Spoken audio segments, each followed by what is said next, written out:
hidrocarburos. Como saben, los hidrocarburos es una parte importante que mueve nuestra economía, mueve al país, mueve al mundo, ¿no? Es una industria vital para el ser humano. Usamos los hidrocarburos derivados de los fósiles, el gas natural, que es parte importante para desarrollar cualquier ciudad, cualquier mundo, cualquier país. Eh, el uso que le damos a los hidrocarburos está presente en todos nosotros y en todas nuestras actividades, cuando nos transportamos, cuando manejamos nuestro auto, para la calefacción en las zonas donde no hace mucho frío, para la electricidad. Entonces, eh, basados en eso, vamos a darle una vuelta a la comercialización, al transporte y a la distribución de hidrocarburos, desde el yacimiento o la explotación hasta la entrega final, que es el cliente que recibe su combustible en la estación de servicio, en consumidor directo o en su yacimiento minero. ¿Cuáles son las etapas que involucran el mundo de los hidrocarburos? El upstream, que es la parte de exploración de la extracción. Es decir, las grandes compañías dedicadas a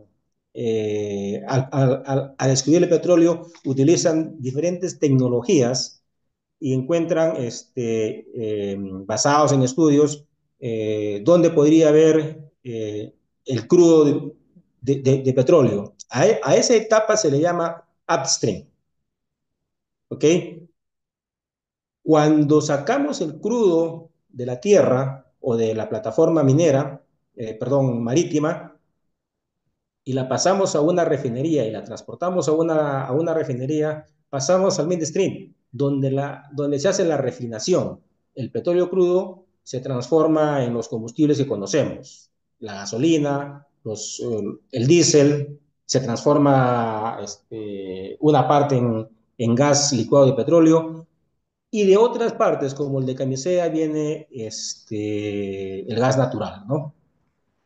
Pasado por la refinación, nosotros tenemos que entregar ese producto a las empresas, a las compañías, a la industria, a las casas. Entonces, a esa etapa donde empezamos a comercializar y a entregar el producto se llama downstream. Entonces, la primera etapa es la exploración, la explotación. La segunda etapa es la refinación del producto, el almacenamiento. Y la tercera etapa es ya la entrega del producto al cliente final. Eh, Vamos a hablar también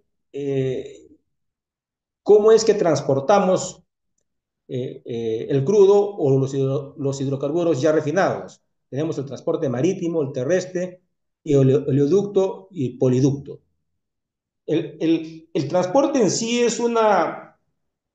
transporte de hidrocarburos es una actividad peligrosa, es una actividad que puede ocasionar daños ecológicos bastante graves. Recordarán el de Ventanilla hace poco tiempo, ¿no? Entonces, el transporte tiene que ser especializado y manejado por gente muy, muy especializada en el tema.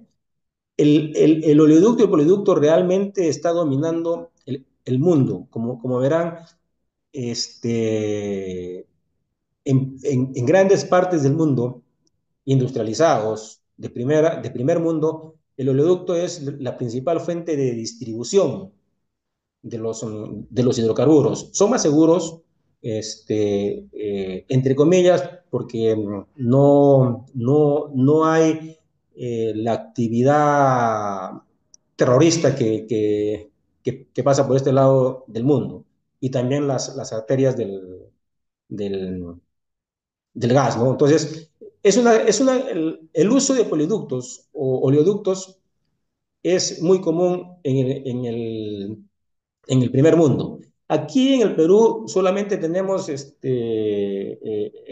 que saca crudo de la selva peruana y lo lleva a la refinería La Talara, a la refinería Talara, que es la refinería del Estado peruano, donde se procesan los productos y se sacan los productos finales, como las gasolinas, el petróleo, el GLP, etcétera. De ahí se distribuyen a través del, de- del territorio peruano, o bien por, por buque tanque, o bien por transporte terrestre. El, el transporte de combustibles, como les decía, es una actividad peligrosa y nos lleva a tener contaminaciones, ya sea en mar o ya sea en tierra, ¿no? Entonces, si es en mar, el desastre es ecológico es bastante grave. Entonces, ahí existen protocolos, existen procedimientos, existen mecanismos para que, uno, prevenir que esto no pase, y dos, si es que pasa, existen planes de acción para resolverlo inmediatamente y controlar y que esto no se esparza. Y si es en tierra, si, imagínense que se caiga un camión cisterna, una reservorio de agua o o a una tierra donde se cultivan alimentos para el ser humano. Tuve la oportunidad, en mi experiencia, de vivir de cerca varios de estos accidentes, ¿no? Y es realmente complicado. Uno en Cajamarca que es terrible. Se cayó un cisterna cargado de diésel 2 que iba a entregarlo a una minera y contaminó el río, y el río contaminó el sembrío, y como consecuencia alimentos no podían salir. Entonces tuvimos que trabajar cerca de 3 a 4 meses en limpiar el río, piedra por piedra, en limpiar la tierra, cambiarla. Entonces, para eso existe normativas, existe protocolos que debemos seguir para prevenirlos y luego si es que sucede, eh, eh, aplicar correctamente el plan de acción para limpiar y dejar nuevamente los cultivos, el mar, los ríos en perfectas condiciones. Hasta que esto no suceda, el Estado peruano no lo va a dejar trabajar. Va a dejar, va a seguir insistiendo y hasta que los pobladores de la zona no estén contentos con la limpieza y hasta que sus chacras, sus tierras de cultivo estén trabajando en perfecto estado. Para ello, tenemos que tener un manejo de plan ambiental. Y en el Perú ya existe una gestión de ambiental, ¿no? Manejada por el gobierno y va bajando en cascada hacia las compañías petroleras, hacia las refinerías, hacia los mayoristas de combustible, hacia los consumidores finales y hacia los yacimientos mineros que tienen instalaciones in-house de combustibles. Es un proceso continuo y permanente, o sea, siempre está en evaluación, siempre está trabajándose, siempre se está ampliando, siempre se está mirando qué hacer para que no vuelva a pasar las catástrofes que hubo en Exxon Valdez, por ejemplo, de Móvil hace unos cuantos años atrás, o el que pasó en Ventanilla hace poco, ¿no? Es transversal y descentralizado, o sea, abarca a todo el universo, como les decía, desde las compañías petroleras hasta el usuario final, porque él también se ve afectado con una contaminación como esta, ¿no? Al final de una evaluación de todo de estas normas y de lo que sucede en una contaminación es que se creó a iniciativa del gobierno peruano y en todas partes del mundo existe un manejo de gestión ambiental, ¿no? Vamos a también tratar de ver en este seminario cómo es la cadena de valor que tiene el petróleo y sus derivados. Como les decía, nace en la exploración, el upstream, esta pasa al midstream a través de ferrocarril, a través de oleoducto, a través de, de buques tanques, a través de camión tanque, hacia la industria de refinación, que es donde por diferentes procesos de destilación van sacando los productos que actualmente consumimos. Las gasolinas de 97 y 92 octanos, que es lo que estamos trabajando ahora, y el diésel, ¿no? Esta cadena de valor necesita un transportista. Ya cuando está cuando sale de la refinería, necesita un transportista o necesita un buque tanque para llevarlos a los terminales de almacenamiento que hay en el Perú o llevarlos a los clientes intermedios. Llega a las plantas de abastecimiento, los terminales de abastecimiento, y de ahí sale la distribución hacia los clientes finales a través de transporte terrestre también. ¿Ok? Entonces, aquí en esta cadena de valor se ve involucrado las tres etapas maravillosas de los hidrocarburos, el upstream, el midstream y el downstream. Completamente diseñado para que nosotros como usuarios finales tengamos la comodidad de tener electricidad, tener internet, tener calefacción, refrigeración, aire acondicionado. En los pueblos más alejados, la luz, la industria pueda producir, la mina pueda sacar el material, el camión pueda transportar el material para sacarlo al exterior y generar las divisas que el país necesita. También vamos a ver cómo es la cadena que desarrolla un mayorista de combustible eh, en, en, este, para poder trabajar su producto, para poder entregar los hidrocarburos que vende. Los mayoristas de combustible son los autorizados en el Perú, estoy hablando del Perú, para entregar el producto ya refinado a los consumidores finales, ¿no? Sale de la refinería, se recibe el pedido de un cliente que puede ser una estación de servicio, un consumidor, un distribuidor minorista o un consumidor directo. La estación de servicio son las estaciones que normalmente las conocemos y todas las vemos acá 2 cuadras acá en el Perú. El distribuidor minorista es el que compra al mayorista el combustible y lo lleva a aquellos entes que necesitan el producto y que no cuentan con la autorización de la autoridad, no cuentan con una DGH.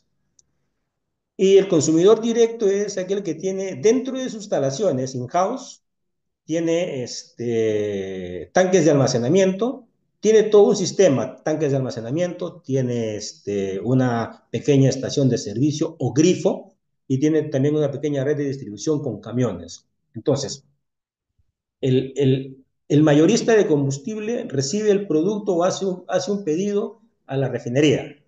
La refinería entrega el producto a través de camiones tanque y estos llevan a los usuarios finales.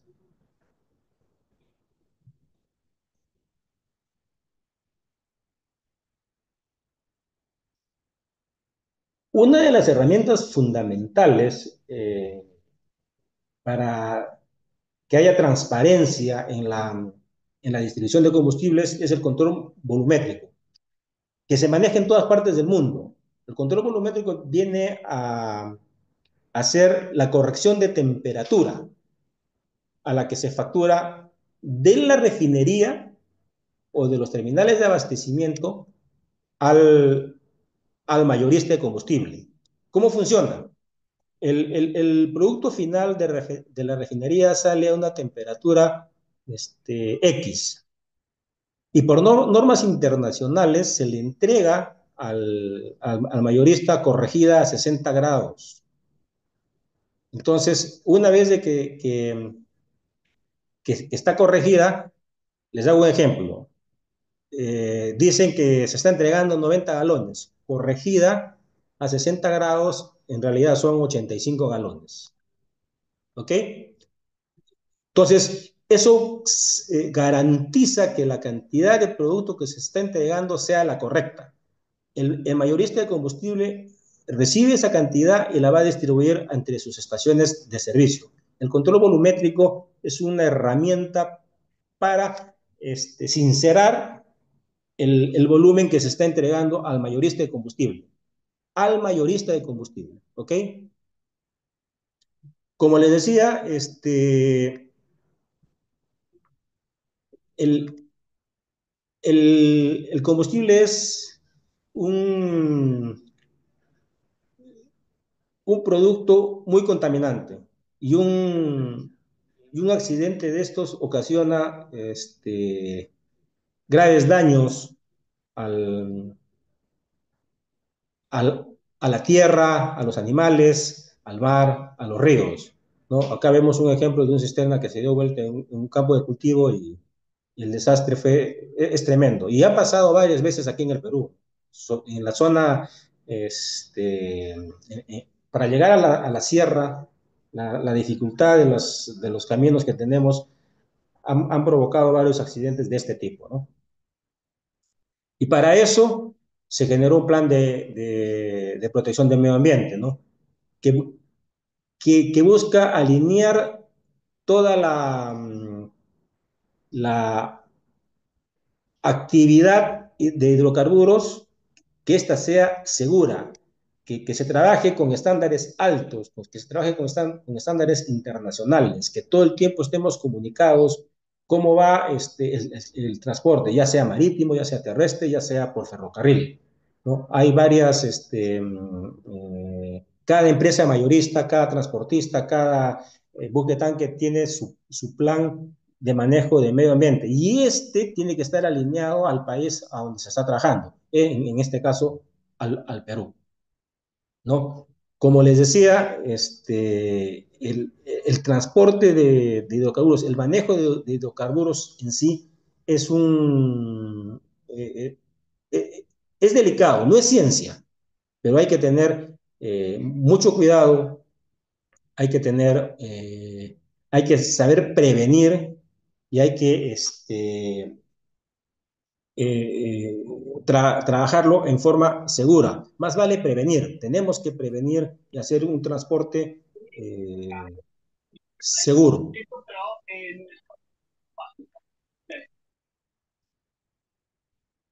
Basados en esto, en el Perú y basados en esta ley promulgada en el 2000, el Perú tiene como objetivo declarar de interés nacional el uso eficiente de la energía y el uso eficiente de los hidrocarburos para que sea seguro y para asegurar la matriz energética en el futuro, ¿no? O sea, no vamos a tener petróleo o diésel o gasolinas para toda la vida. Supongo yo que todavía unos cuantos años más, unos largos años más, vamos a seguir trabajando con diésel, con gasolinas. Pero el Perú y el mundo está trabajando en una nueva matriz energética, suplantando los productos contaminantes con productos no contaminantes, como el gas natural, el gas licuado de petróleo, la producción de energía eólica, etcétera, ¿no? La producción de luz, de energía basadas en, en la energía solar. Entonces, alineados al manejo ambiental, más el plan que tiene el país de transformar su matriz energética en más saludable, nos hacen pensar de que realmente tenemos que tener un adecuado manejo de los hidrocarburos. Es fundamental manejar por compañía, por región y por país un plan de manejo ambiental. ¿Cómo es el almacenamiento de los hidrocarburos? En el Perú tenemos diferentes terminales de abastecimientos a lo largo del litoral, en la selva y en la sierra del Perú. Al litoral, el, el, el, el abastecimiento de los productos es vía buquetanque. El buquetanque recibe de las refinerías y se traslada hacia los terminales de Talara, Eten, Salaverry, Chimbote, donde hay terminales de abastecimiento, reciben el producto por vía submarina y de ahí se distribuye a los clientes, a los mayoristas y de los mayoristas a los clientes finales. Esta situación de abastecer al país de combustibles vía marítima está generando muchos inconvenientes en los últimos años, debido a que tenemos un mar bien complicado y hay veces, como ya se han podido dar cuenta, en los últimos 2 meses han habido cierre de puertos por mal tiempo. Entonces, el buque tiene que esperar en alta mar para poder atracar y una vez de que la Marina le dé el pase, puedan abastecer de producto al terminal de abastecimiento. Una vez de que recibe el terminal de abastecimiento, a los clientes finales. En Cusco y en Juliaca, el abastecimiento del producto es vía terrestre. Reciben desde Mollendo o Hilo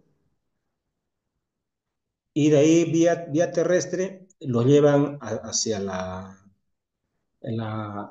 los terminales de abastecimiento de Juliaca y Cusco. Pero también los transportan en buque, eh, en tren. Hay el ferrocarril del sur, tiene trenes, buques, tiene tanques jalados por trenes para entregar producto a estas zonas, ¿no?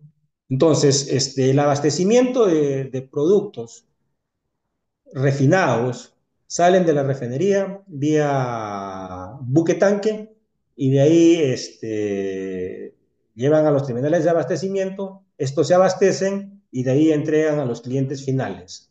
Para la zona de la sierra se utiliza el tren con sus tanques adecuados para el combustible o transporte terrestre. Igual para la misma situación en las refinerías que están en la selva. En la selva hay un par de los plantas de abastecimiento que están en la selva. Para la selva también hay dos refinerías que producen poco producto. Entonces, normalmente siempre reciben de las principales refinerías del Perú, Talara, Repsol y una pequeña que es Relapasa en realidad y una pequeña que es Concha, ¿no? Que básicamente abastece a Lima.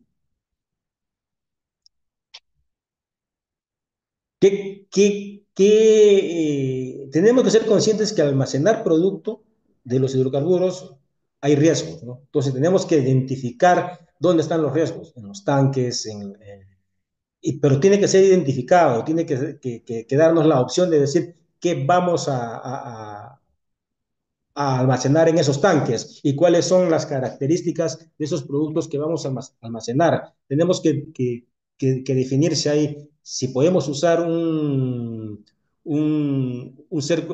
electricidad o tenemos que trabajar con punto a tierra, cómo cargamos el producto, tenemos que identificar zonas seguras, tenemos que determinar si hay algún derrame, por dónde es la zona de escape, la zona de salida, qué cosas hacemos con la gente que trabaja ahí. Entonces, hay que desarrollar todo un plan.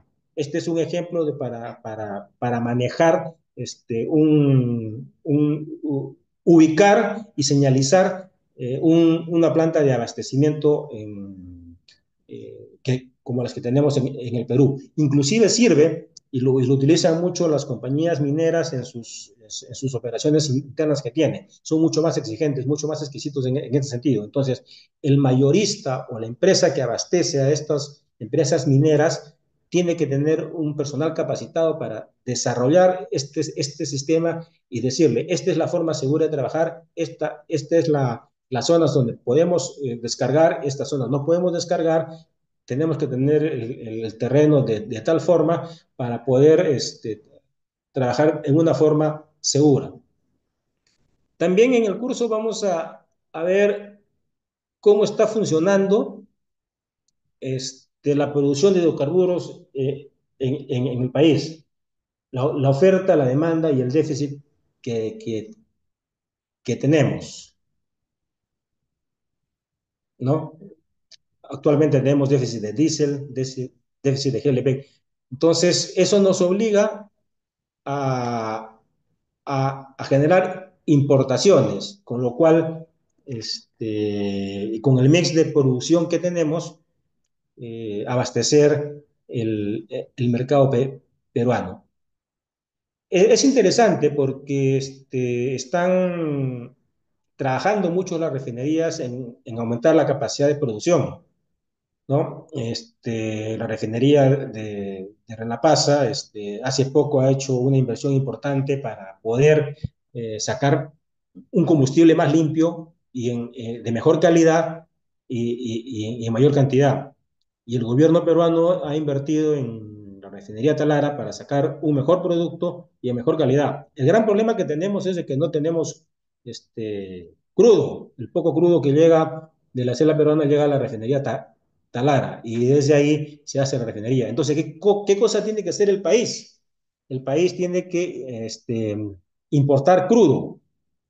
Entonces, más o menos un 45, un 40%, 45% es crudo nacional y el otro 60 o 70, 65% es crudo importado. De ese mix, en las refinerías se genera la producción de los combustibles que nosotros utilizamos y de esa forma se refinan por diferentes procesos y salen a la venta al consumidor final.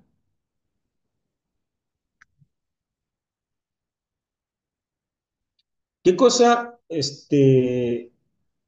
nos está llevando el mundo de los hidrocarburos? Ya no tenemos que... La intención es dejar de, de usar hidrocarburos contaminantes, como el diésel, como las gasolinas, y llevarlos a otro nivel. Entonces, en el Perú se está trabajando en mantener o en reemplazar la matriz energética. Estamos claros que para el 2050 seguramente vamos a seguir dependiendo del diésel 2 en un 30-35% y del gas natural. Juntos más o menos va a ser el 60% de la, de la, de componentes de la matriz energética, ¿no? Vamos a usar se está trabajando mucho en la producción de energía eólica, se está trabajando mucho en usar carbón vegetal, se está trabajando mucho en reemplazar los hidrocarburos contaminantes por algo más limpio. La intención del mundo es cambiarlo, ¿no? Por eso el diésel cada vez tiene menos componentes de azufre, partes por millón de azufre, haciéndolo un combustible mucho más limpio y más dúctil y más eh, rico para el medio ambiente y para nosotros mismos, ¿no? El mercado de hidrocarburos en el Perú presenta un desafío inmenso. Y como les decía, el petróleo y el gas natural van a seguir representando el 50% al 2050, que es lo que, donde tenemos estudios, el Perú todavía, todavía va a seguir dependiendo del petróleo y del gas natural.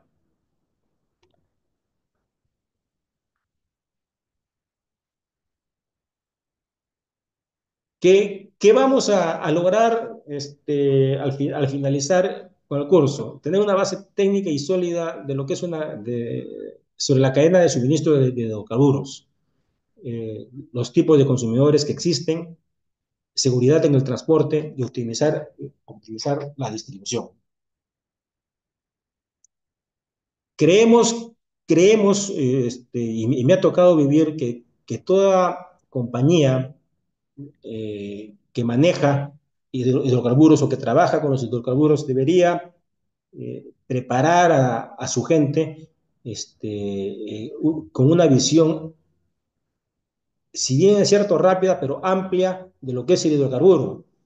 Porque en mi experiencia me ha tocado, yo en una oportunidad he sido gerente de operaciones y de abastecimiento de una compañía importante aquí en el Perú, y me tocaba capacitar a los comerciales este, para que vendan su producto y que especifiquen la bondad que tiene el producto que ellos están vendiendo.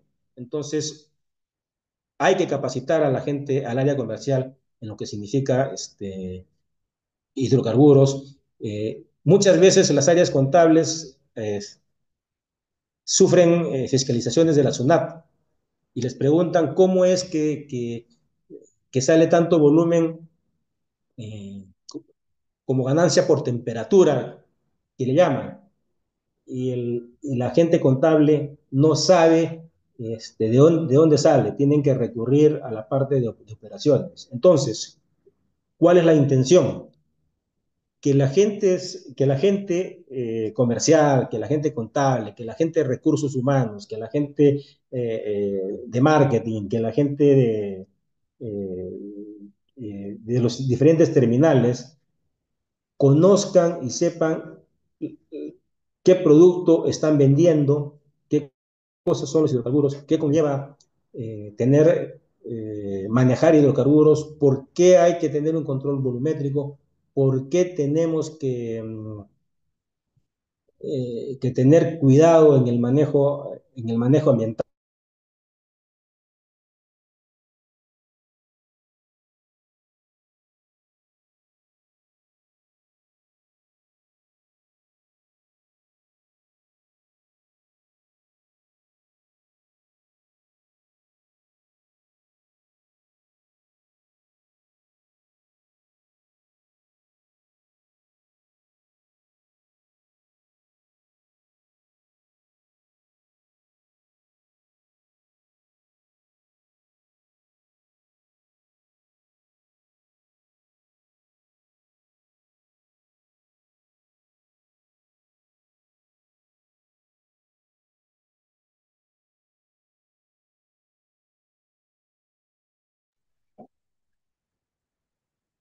¿Me escuchan? Sí, ingeniero, le escuchamos. Ok, se me fue la... ¿Se está compartiendo la pantalla? Sí, Es señor, sí, correcto. está compartiendo. ¿Se está compartiendo, perdón? Sí, Sí, señor, se sí, está señor. compartiendo. Ok, entonces es eso. Tenemos que estar toda empresa que maneje hidrocarburos debería capacitar a su gente en, en, en los fundamentos de los hidrocarburos, desde la salida, desde la explotación hasta la comercialización y toda la base técnica que existe en el camino. ¿No? Para poder sustentar y para poder manejar una auditoría de SUNAT o para poder vender bien nuestro producto, ¿no? Y vender las bondades de nuestro producto. ¿Por qué 50 partes por millón de diésel es peor que 5 partes por millón de azufre, ¿no? Listo. Ahora sí podemos, pasamos a las consultas. que quieran hacernos, por favor. Así es, ingeniero Víctor. Ahora invitamos a todos los participantes a que puedan presentar sus consultas al ingeniero. Pueden hacerlo a través del chat que está aquí en Zoom, también por la plataforma de YouTube. Y algunos que desean activar sus micrófonos son invitados a hacerlo. El ingeniero con mucho gusto va a resolver cada una de sus dudas. Vamos a dar unos minutos para que los participantes puedan animarse a formular sus consultas.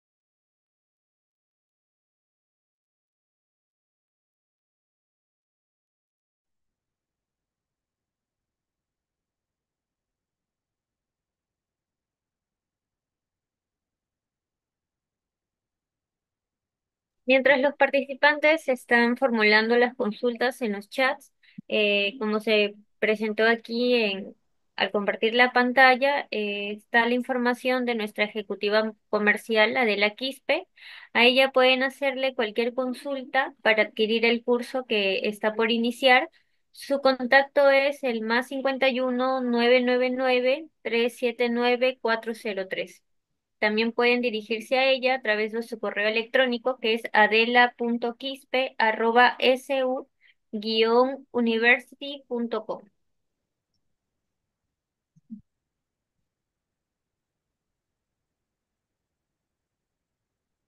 Vamos, estoy para responder consultas. Puedan animarse.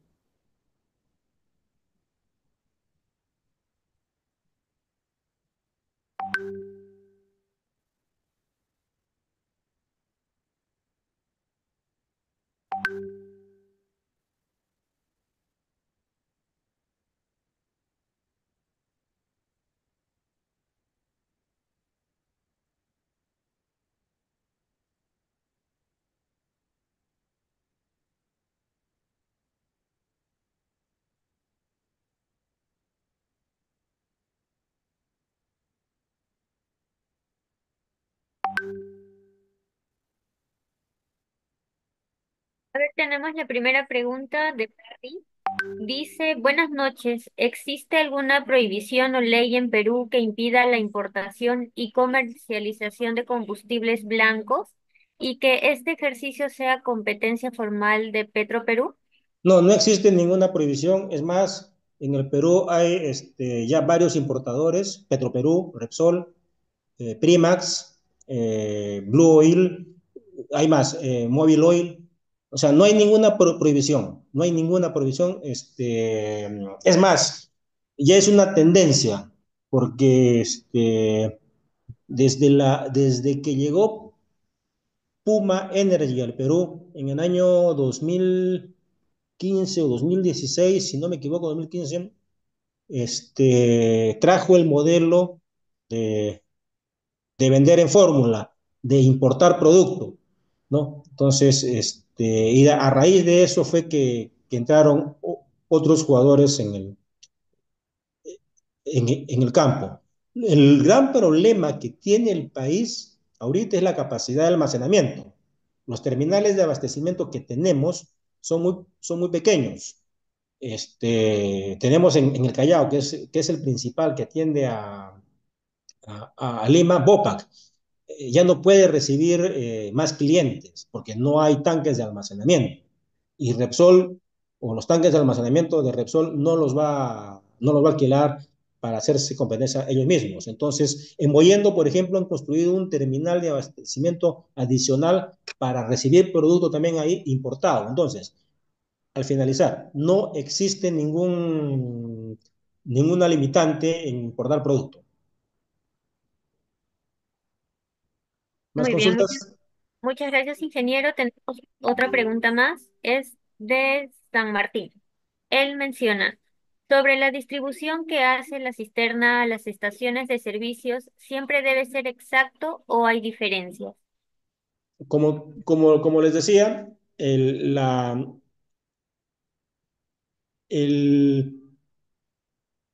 el mayorista de combustible le vende al cliente final cantidad exacta, 9.000 galones o 4.500 galones del producto que este sea, diésel, gasolinas, etc.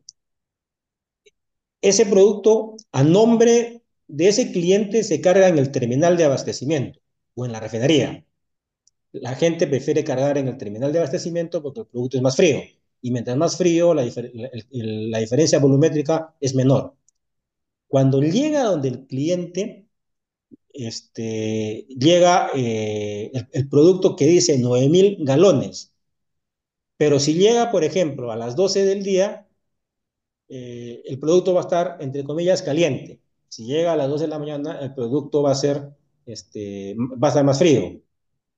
El contómetro, cuando recibe el cliente, va a decir, si es caliente, va a decir 9.005. Y si es frío, va a decir 8.090. Pero lo que se despacha siempre es 9.000. ¿Cómo se controla esto? Por el contómetro y por el peso. Y así aseguran que se entregue la cantidad correcta. Muy bien, muchas gracias por responder la consulta. Ahora pasamos a Gerson Armas. Tu consulta es la siguiente. ¿Qué requisitos se necesita para poder ser un consumidor directo y cuánto tiempo demora los trámites? No soy experto, eso es un tema de Osinarmien, pero tienes que tener un camión cisterna adecuado, tiene que ser pequeño, adecuado. Los requisitos finales y formales te los da Osinarmien a través de una web, es sencillo. Hay que tramitar una DGH para esa cisterna, es decir, el cisterna tiene que tener un permiso especial para poder transportar combustible y una zona de desarrollo, un ámbito de desenvolvimiento. Vale decir, este camión cisterna pequeño, como consumidor directo, va a transportar producto en la ciudad de Lima, de tal sitio a tal sitio. Pero los requisitos lo tiene Sinermin en su página web. Es muy sencillo sacarlos de ahí. Buenas noches. Buenas noches. Estimado, Daniel Cedeño le saluda. Una consulta para el Dígame. tema de los camiones cisternas. ¿Qué normativa utilizan para calificarlos o en el tema de seguridad? ¿Hay alguna norma internacional que se aplique para estos o no? No, definitivamente la autoridad que rige eh, la salida de los cisternas o quien le da el permiso de los cisternas es Osindermin, a través de una DGH. La ley, no la recuerdo ahorita, no me acuerdo, pero es una ley nacional, basadas en leyes internacionales. Entonces, se ha estudiado lo que tienen las mejores prácticas y en base a esas mejores prácticas se ha diseñado una ley. La fiscaliza y la maneja y quien otorga el permiso a un camión cisterna para transportar es la DGH. Muy amable. No tiene por qué, señor. Listo, también tenemos consultas por YouTube. Manuel Estives Arevalo menciona, en caso de la importación de productos refinados, ¿se tiene que registrar como distribuidor mayorista? No, existen en el mercado peruano, existen distribuidores, a ver, les comenté en el PPT, existen las refinerías, existen los terminales de abastecimiento, existen los mayoristas de combustibles y existen los importadores. ¿Quién- ¿Un mayorista puede ser importador? Sí. ¿La refinería puede ser importador? Sí. O sea, no tienes que ser necesariamente mayorista para ser importador. Puedes ser importador y venderle a un mayorista. Puedes ser importador en primer lugar y luego convertirte en un mayorista. O eres un mayorista que después terminaste siendo importador, que es lo que está pasando actualmente si no me equivoco, con Primax. Muy bien, tenemos otra pregunta más de Rocío Barcas Briones. Ella menciona, buenas noches, ¿qué comentarios me podría brindar sobre la descarga de combustible mediante con contómetro? A ver, no entiendo, a ver, ¿dónde está la pregunta? Eh, Rocío Barjas dice, buenas noches, ¿qué comentarios me podría brindar sobre la descarga de combustible mediante contómetro? No, bueno, que es la más segura, porque los camiones modernos, que son la mayoría, y ya no se permite otra cosa, tienen una descarga bottom loading por abajo. Se conecta la manguera al camión cisterna y esta va directamente al tanque de abastecimiento de la estación de servicio. Vía contómetro del cisterna se va determinando la cantidad de producto que va bajando, que va cayendo al tanque de almacenamiento de la estación de servicio. Entonces, como consecuencia, lo que entra a la cisterna en la refinería o en el terminal de abastecimiento cae en el tanque de abastecimiento de la estación, el tanque de almacenamiento de la estación de servicio. Sin embargo, siempre hay un proceso de desconche, un proceso de manejo muy artesanal, muy folclórico de nivelar para eso las rampas de descarga tienen que ser planas. Y una vez que sea plana, se garantiza de que todo el combustible salga. Sin embargo, siempre se chocolea la cisterna, se va para adelante, se va para atrás, para que el combustible que de repente se ha quedado descargue totalmente. Pero por contómetro es una forma es la más segura de manejar la descarga, ¿no? Excelente. Ahora tenemos la pregunta de Joel Gómez. Él nos menciona, buenas noches. ¿Existe una fecha límite para comercializar diésel de 50 PM? Todavía no ha salido. En el curso yo manejo estoy mostrando las leyes, pero todavía en el Perú se maneja diésel de 5.000 partes por millón en la selva peruana. Entonces, todavía no hay una fecha porque la importación es cara y el país, la producción que está teniendo la tiene si no me equivoco, en Relapasa y algo en Talara, pero todavía no hay una fecha definida hasta cuándo se va a trabajar con 50 partes por millón. Listo, muchas gracias por responder. Ahora pasamos al chat de Zoom. Larry menciona, ¿la regulación de precios es de injerencia del Estado o de la empresa privada?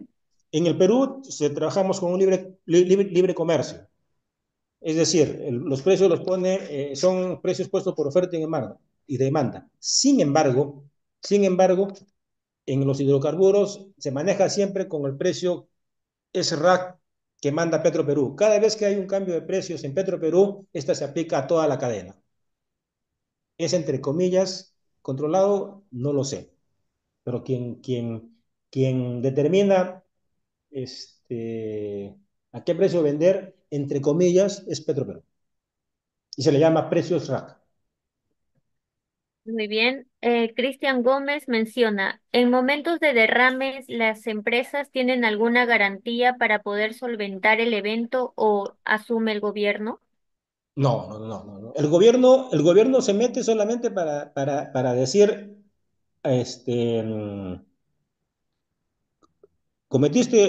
tuviste un accidente, tienes que repararlo y tienes que, mm, que limpiar la zona.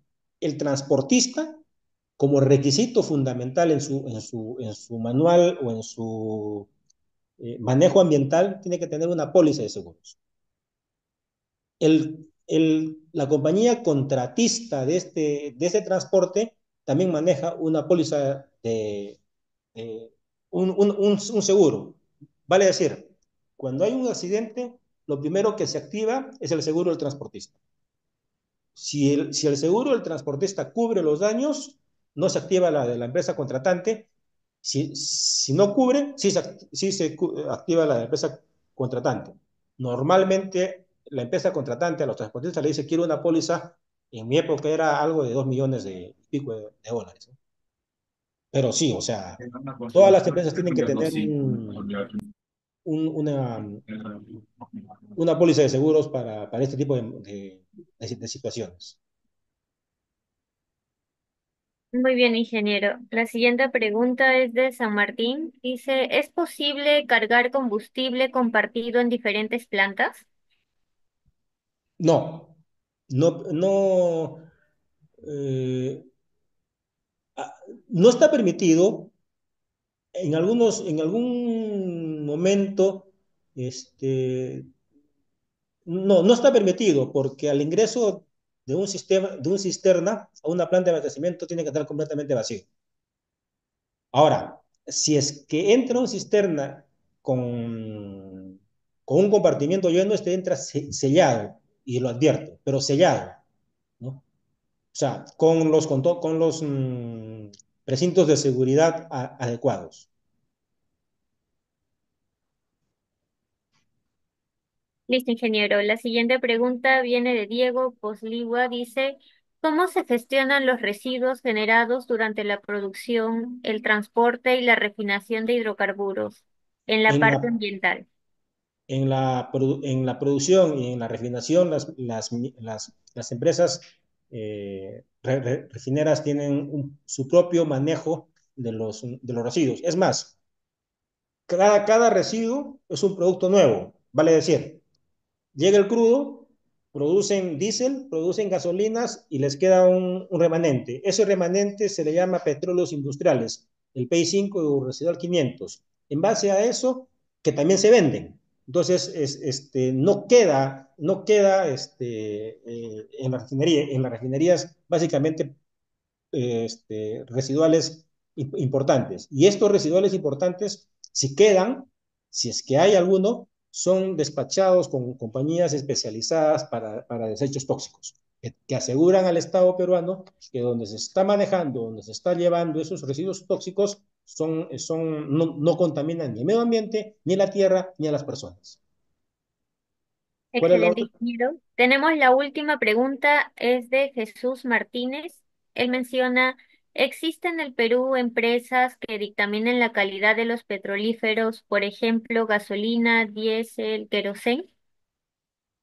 Claro, todo producto manejado en el Perú se maneja a través de una NTP, norma técnica peruana. Esa norma técnica peruana determina los máximos y los mínimos que tiene que tener los combustibles que se venden. Por decirte un ejemplo, en la gasolina 97 puede pasar de 97 a 98 octanos. Tiene que tener color tanto, tiene que ser una serie de parámetros que también se detallan en el curso. O sea, sí tienen que cumplir las especificaciones, ¿no? Especificaciones basadas en los productos.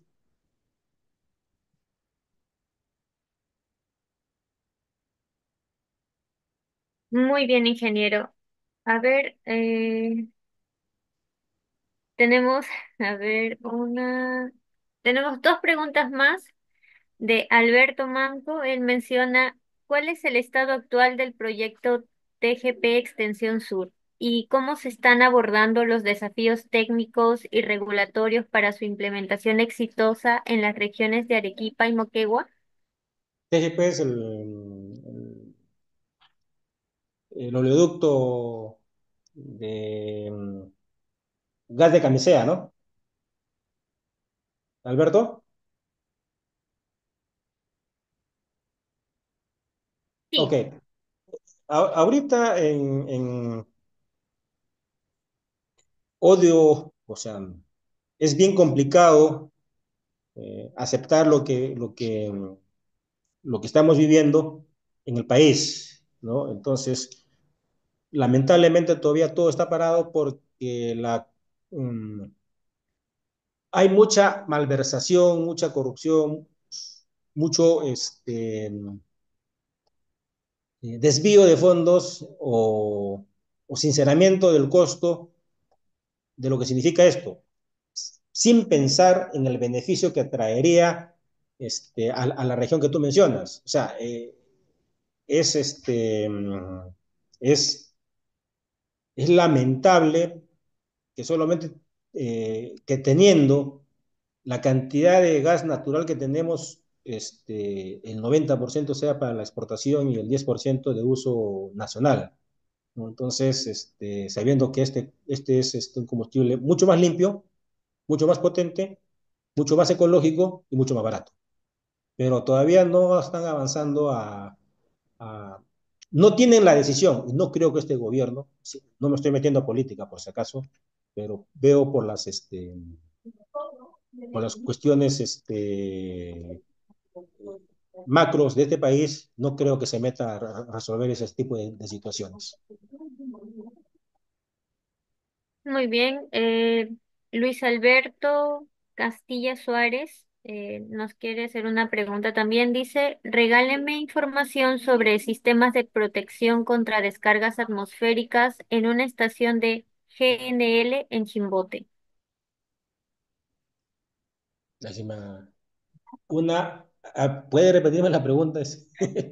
Sí, a ver, dice, regáleme información sobre sistemas de protección contra descargas atmosféricas en una estación de GNL en Chimbote. O sea, cuando se descarga el gas ¿qué cosa ha dicho?